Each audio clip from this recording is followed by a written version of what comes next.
میں قطر سے ملنے آیا ہوں صرف آپ سے. میرا سوال ہے کہ میں اہل سنت سے تعلق رکھتا تھا اور جب سے آپ کے بیان سنے میں کس فرقہ کو فالو کروں؟ بچ جائیں جی فرقوں سے. اللہ کا شکر ادا کریں اس لعنت سے آپ باہر نکلے ہیں. مطلب آپ مجھ سے یہ کہہ رہے ہیں کہ میں ایک فرقے سے نکلوں تو اب میں اور کس گندے تالاب میں چھلانگ ماروں؟ تو یہ تو کام کرنے کی ضرورت ہی نہیں ہے. یہ کون سی دین کی خدمت ہے فرقوں کے اندر گھس جانا؟ قرآن تو پورا اس کے خلاف ہے. وَاعْتَصِمُوا بِحَبْلِ اللَّهِ جَمِيعًا وَلَا تَفَرَّقُوا. تم سب کے سب مل کر اللہ کی رسی کو مضبوطی سے تھام لو اور فرقوں میں مت بٹو. اس آیت کے اوپر کسی نے عمل نہیں کرنا، صرف انجینئر صاحب نے عمل کرنا ہے. اور اللہ کی رسی صحیح مسلم میں نبی علیہ السلام نے بیان فرما دیا کہ وہ قرآن ہے. ہر کوئی اللہ کی رسی ڈیفرنٹ بیان کرتا ہے. ہمارے بریلوی بھائی کہتے ہیں وہ دیکھا جی رسی ہوتی ہے نا جی، رسی کے اندر چھوٹے چھوٹے ریشے ہوتے ہیں، پھر مل کے ایک رسی بنتی ہے. وہ ایک رسی جو ہے وہ بابوں کی محبت کی ہے، ایک رسی جو ہے وہ نبی کی محبت کی ہے، ایک اللہ کی محبت کی. حالانکہ اللہ نبی سے کوئی کسی کا لینا دینا نہیں ہے، بابے ہی ہوتے ہیں سب کچھ ان کے. تو اللہ کے بندو، مطلب یہ بتایا جا رہا تھا کہ اس میں سے ریشے نکال لیں، ریشے ہی تو نکال دیے تم نے. وہ رسی ایک ہے، وہ اللہ کی کتاب ہے.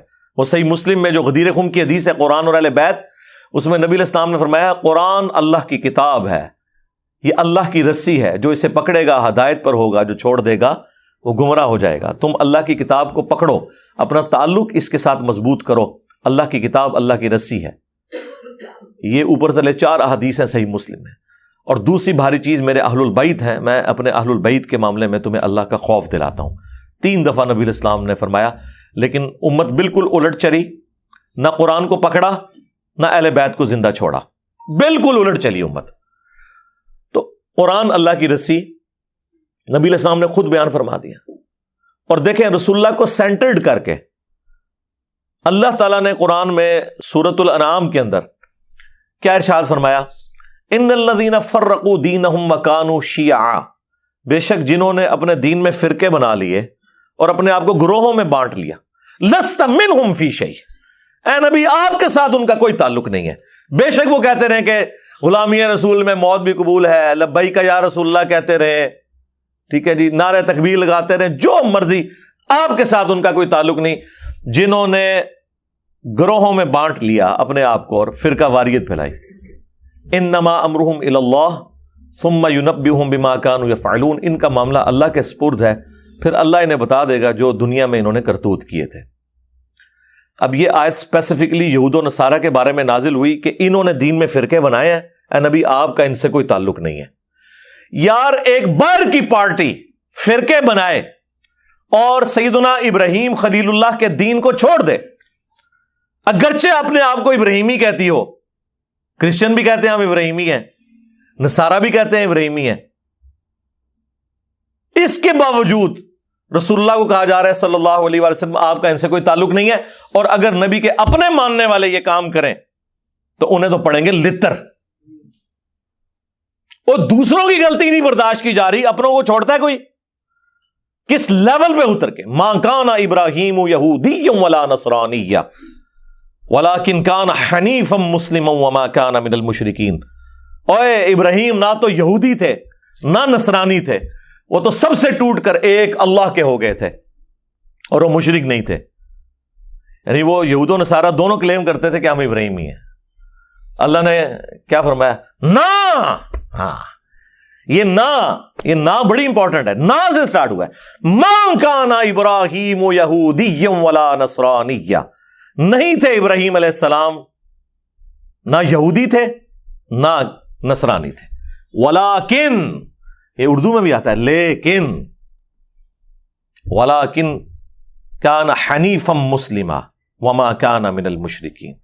حنیفہ تھے، سب سے ٹوٹ کر ایک اللہ کے ہو جانے والے، اور مسلم تھے، سنی شیعہ نہیں تھے. ہاں، اور ایک اللہ کے ماننے والے تھے، مشرک نہیں تھے. آج بھی ابراہیمی وہ ہوگا جو ابراہیم علیہ السلام کے طریقے پہ ہوگا، سب سے ٹوٹ کر ایک اللہ کا ہو جانے والا تابع فرمان. اور پھر اللہ تعالیٰ حضرت ابراہیم کو کتنا آن کرتے ہیں قرآن میں. ملت ابیکم ابراہیم هو سماکم المسلمین من قبل وفی ھذا پیروی کرو ابراہیم کی ملت کی جس نے تمہارا نام مسلم رکھ دیا تھا من قبل، اس قرآن کے نزول سے پہلے، وفی ھذا، اور اس کتاب میں ہم نے بھی تمہارا نام مسلم رکھ دیا ہے۔ اب اس سے زیادہ آپ کو کیسے سمجھایا جائے؟ باقی جتنی جگہ آتی ہیں نا وہاں پہ یہ فرقہ باز جو ہے نا مسلم کا جو ترجمہ ہے نا وہ اس اعتبار سے کرتے ہیں کہ وہ اس کی تفصیلات میں پڑ جاتے ہیں۔ ہم کہتے ہیں نا قرآن میں ہے یا ایھا الذین آمنوا اتقوا اللہ، یا ایھا الذین آمنوا اتقوا اللہ حق تقاتہ ولا تموتن الا وانتم مسلمون، اے اہل ایمان اللہ کا تقوی اختیار کرو جیسا کہ تقوی اختیار کرنے کا حق ہے، اور تمہیں موت نہ آئے مگر اس حال میں کہ تم مسلم مرنا۔ تو وہ کہتے ہیں یہاں مسلم سے مراد ہے اللہ کے تابع فرمان ہو کر، یعنی اللہ کے سامنے سر تسلیم خم کرتے ہوئے مرنا۔ لیکن مرنا بریلوی، مرنا دیوبندی، مرنا اہل حدیث، مرنا شیعہ، لیکن پکے شیعہ ہو کے مرنا، پکے سنی ہو کے مرنا۔ مسلم کا مطلب ہے تابع فرمان ہو کر۔ اب مجھے بتائیں تابع فرمان اللہ اور اس کے رسول عز وجل و صلی اللہ علیہ وآلہ وسلم کا وہ ہوگا جو ان کا کہنا مان رہا ہے، یا وہ ہوگا جو بالکل الٹ چل رہا ہے؟ جو کہنا مان رہا ہے وَاعْتَصِمُوا بِحَبْلِ اللَّهِ جَمِيعًا وَلَا تَفَرَّقُوا، وہ کہتے ہیں نہیں جی وہ تو حدیث میں آیا کہ 73 فرقے ہو جائیں گے۔ جی حدیث میں آیا کہ 73 ہو جائیں گے، لیکن یہ تو نہیں کہا کہ بڑھاؤ۔ یہ دو الگ چیزیں ہیں۔ غیبی خبر کو انہوں نے عقیدہ بنا لیا۔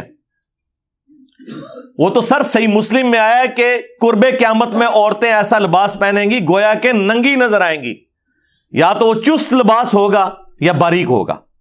تو اس کا کیا مطلب ہے کہ نبی علیہ السلام نے ہمیں یہ حکم دیا ہے کہ اپنی عورتوں کو ننگا لباس پہنانا ہے، یا یہ مطلب ہے کہ ایسا ہوگا تم نے نہیں کرنا؟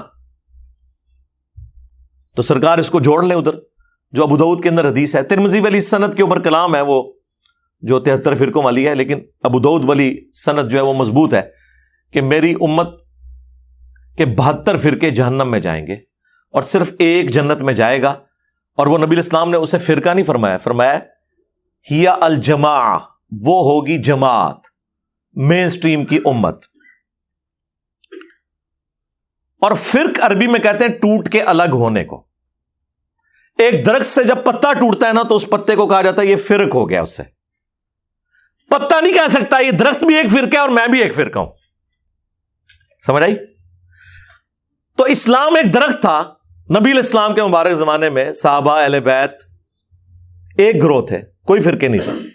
جب ان سے ٹوٹ کے لوگ الگ ہوئے، 72 پتے ٹوٹ گئے، اب وہ 72 یہ کہیں گے کہ اس درخت کو ملا کے ہم ٹوٹل 73 فرقے ہیں، یا یہ کہا جائے گا کہ یہ 72 فرق ہیں، وہ اصل ہے۔ اسی لیے میرا چیلنج ہے کسی حدیث میں اس جنتی گروہ کو فرقہ نہیں کہا گیا۔ وہ ٹیکنیکلی غلط ہے، وہ فرقہ ہو ہی نہیں سکتا۔ جس سے ٹوٹ کے چیز الگ ہو وہ فرقہ ہوتی ہے، اصل چیز تو اپنی جگہ موجود ہے۔ سمجھ آئی؟ اس کو آپ فرقہ کیسے کہہ سکتے ہیں؟ یہ لنگوسٹک میں ہی غلط سٹیٹمنٹ ہو جائے گی۔ اس کے لیے لفظ ہے طائفہ منصورہ، بخاری مسلم دونوں میں حدیث ہے، میری امت کا ایک گروہ قیامت تک حق پر قائم رہے گا، اور کوئی نقصان پہنچانے والا انہیں نقصان نہیں پہنچا سکے گا، وہ حق پر قائم رہیں گے یہاں تک کہ قیامت کی صبح ہو جائے۔ اور امام بخاری نے پتہ ہے اس حدیث کے اوپر کیا باب باندھا ہے؟ ہوا اہل العلم، اس سے مراد وہ لوگ ہیں جو علم والے ہیں۔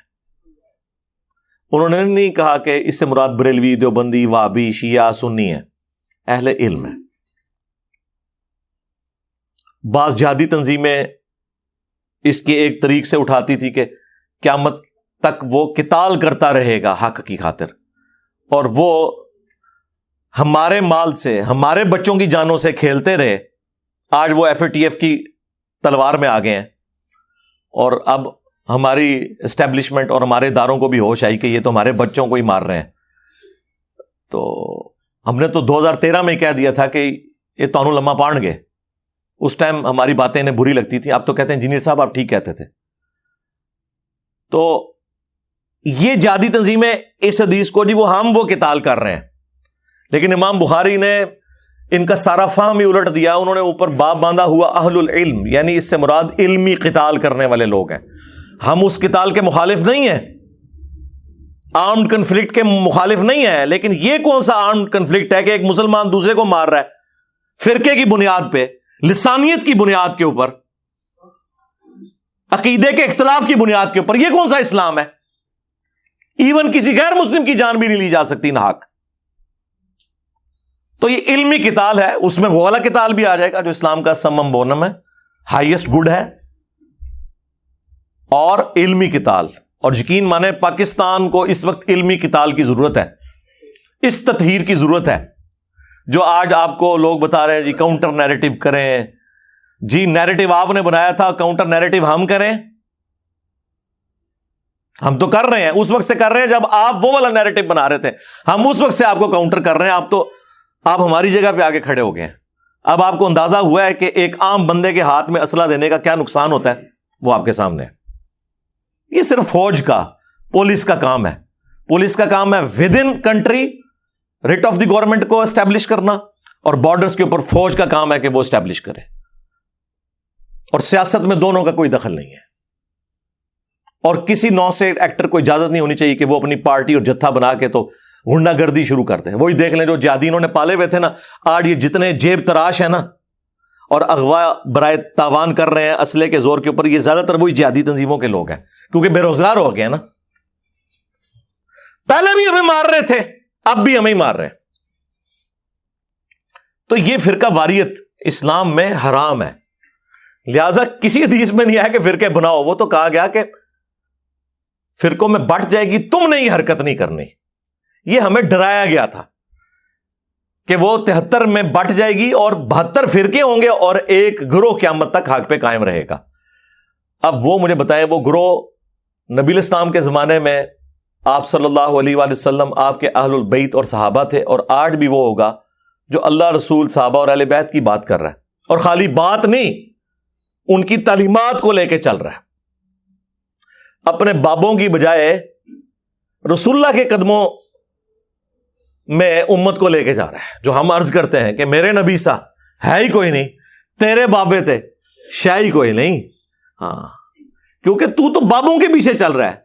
تم لوگوں نے چندے اکٹھے کیے اللہ اس کے رسول کے نام کے اوپر، سواریاں سوار کی مکے اور مدینے کی آوازیں لگا کر، اور پھینکی دیوبند میں، بریلی میں، وہابیت میں، سنیت میں اور شیعت میں. اور دیکھیں کتنا دھوکہ دیا ہے، آوازیں اللہ رسول کی لگائی ہیں. یہ غدار ہیں.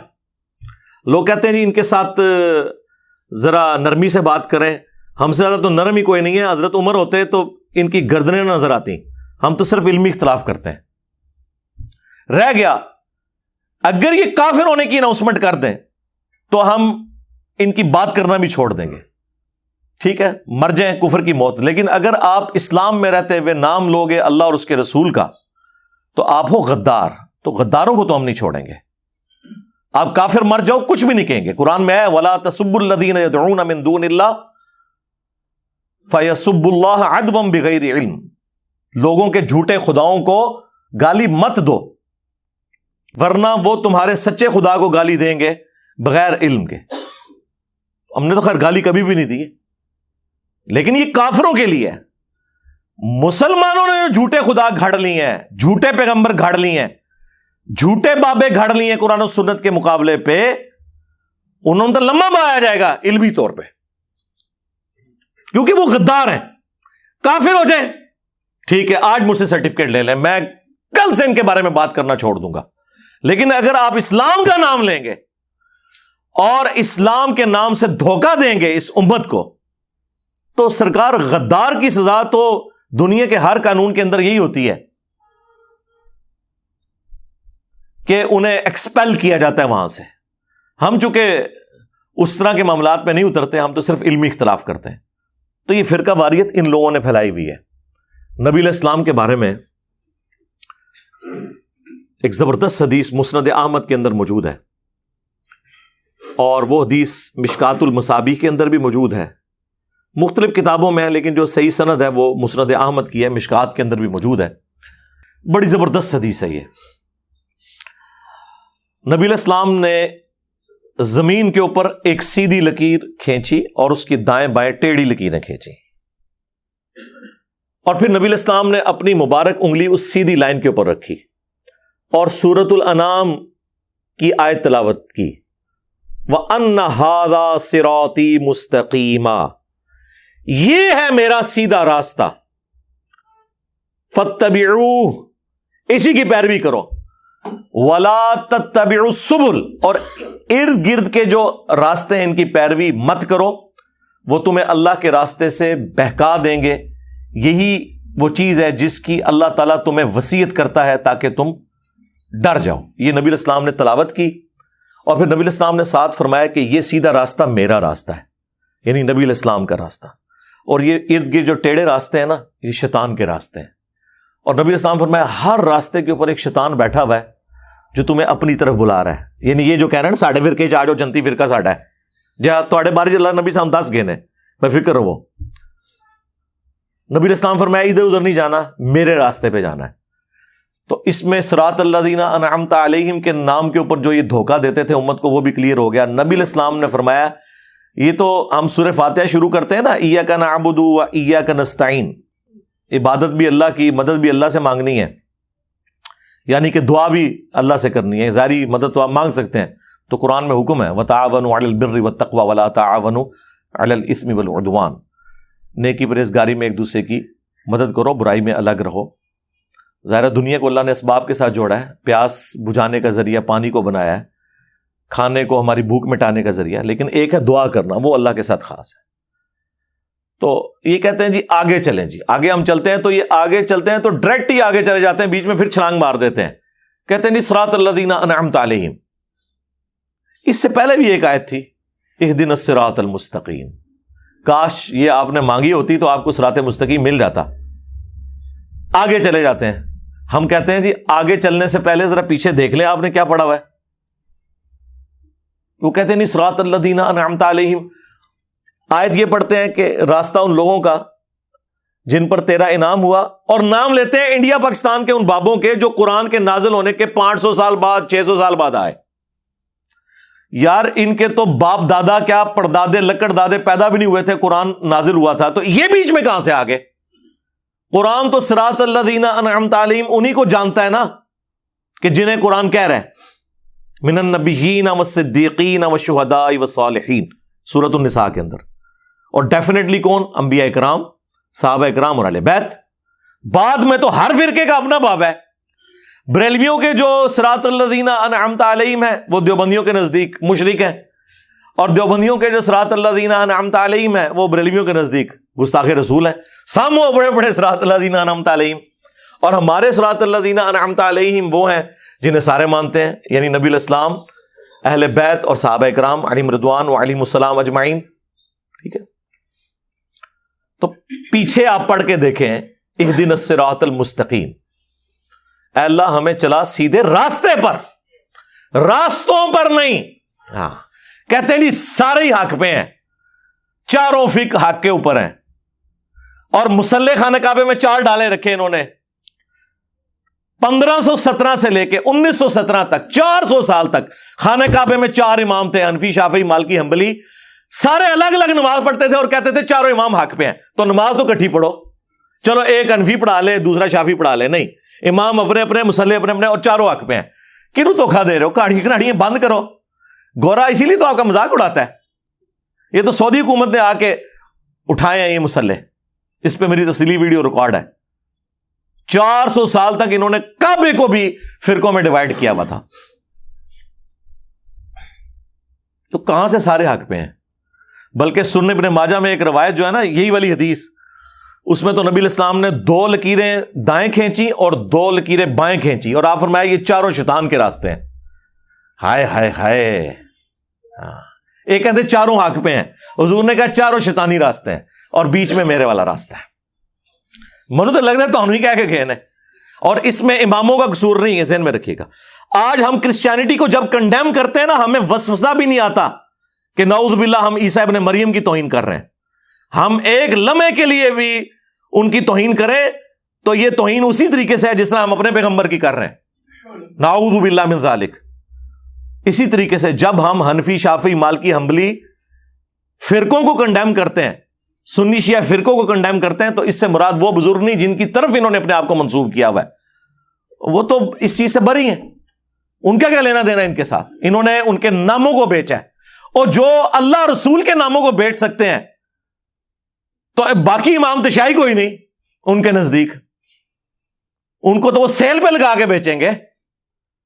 جنہوں نے اللہ رسول کے نام بیچ کے کھائے ہیں ان کے لیے امام حنیفہ، امام شافعی، امام مالک، امام احمد حنبل رحمہم اللہ اجمعین ورضی اللہ عنہم اجمعین وعلیہم السلام اجمعین کے ناموں کو بیچنا کوئی مسئلہ ہے ان کے لیے؟ ان کے ساتھ کیا کچھ انہوں نے منسوب کیا ہوا ہے؟ تو نبی علیہ السلام فرمایا یہ میرا راستہ ہے، جو درمیان والا راستہ ہے، یہ ارد گرد شیطان کے راستے ہیں اور شیطان اپنی طرف بلا رہا ہے۔ تو اہدنا الصراط المستقیم کی تشریح میں نے مسند احمد اور مشکات سے بیان کر دی کہ نبی علیہ السلام نے کہا وہ میرا راستہ ہے۔ اب آپ پڑھیں صراط الذین انعمت علیہم، راستہ ان لوگوں کا جن پر تیرا انعام ہوا، ان لوگوں کے راستے نہیں، راستہ۔ تو راستہ کون سا ہے؟ نبی علیہ السلام کا۔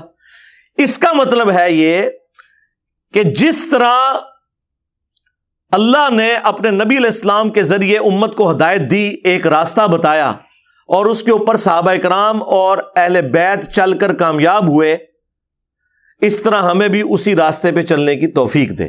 صراط الذین انعمت علیہم کا مطلب یہ ہے، ورنہ تو ہوتا کہ بزرگوں کے راستوں پہ چلنے کی توفیق دے، نہیں، بزرگوں کا راستہ۔ کون سے بزرگوں کا راستہ؟ جو اپنے نبی کے وفادار تھے، غداروں کا نہیں کہ چندے کھاتے رہے اللہ اور اس کے رسول کے نام کے اوپر، ان کا نہیں۔ تو نبی کا راستہ تو سرکار وہی بتا رہا ہے آپ کو جو دلیری سے یہ کلمہ حق بلند کر رہا ہے کہ میرے نبی سا ہے ہی کوئی نہیں، تیرے بابے تے شاہ ہی کوئی نہیں۔ یعنی اس سے مراد ہے رسول اللہ کے مقابلے پہ، ہمارے مقابلے پہ نہیں۔ آپ کو کہتے نہیں ہے جی وہ جی کوئی بڑے سے بڑا بزرگ بھی ہو، ایک صحابی کے گھوڑے کے قدموں کی خاک جو اس کے نتنوں میں بیٹھتی ہے اس کے برابر نہیں ہے۔ خود تو اپنے بزرگوں کو اس طرح ذلیل کرتے ہو، اس کے مقابلے پہ بابے تشائی نہیں، یہ تو بہت چھوٹا جملہ ہے۔ آئے نا داڑ تھلے، کہنا تو چاہیے کہ تواڈے بابے جڑے نا گھوڑیاں دی خاک دے برابر بھی نہیں، خود تو یہ بتا رہے ہوتے ہیں۔ وہ کہتے ہیں نہیں، وہ ہم کہہ رہے ہوتے ہیں صحابہ کے مقابلے پہ۔ تو سرکار ہم بھی آپ کے بابوں کو رسول اللہ کے مقابلے پہ کہہ رہے ہیں، اپنے مقابلے پہ تو کہہ ہی نہیں رہے۔ ویسے تو اپنے مقابلے میں بھی کہے تو کوئی اتنی غلط بات نہ ہو جو کچھ ہو چکا ہے بابوں کے ساتھ۔ صدیوں میں آپ لوگوں نے جو عزتیں ویل کی تھی، 14 سال انچ مٹی پلیت ہو گئی ہے، جو جھوٹ کی عمارتیں آپ نے کھڑی کی ہوئی تھی۔ تو الحمدللہ فرقہ واریت کے خلاف آواز یہاں سے بلند ہو رہی ہے، اور اسلام میں فرقوں کی کوئی اجازت نہیں ہے، لہذا ہمیں یہ اس طرح کی پرچیاں نہ لکھ کے بھیجا کریں کہ جی ہمیں فرقہ بتائیں کون سا ہے۔ آپ یہ دعا کیا کریں کہ ہمیں اللہ اور اس کے محبوب صلی اللہ علیہ وآلہ وسلم کی تعلیمات کے مطابق اے اللہ زندہ رکھنا، اسی پہ موت دینا۔ آمین۔ صلو علی محمد وآل محمد، اللہم صلی علی محمد وعلی آل محمد واصحاب محمد وازواج محمد اجمعین الی یوم الدین، آمین۔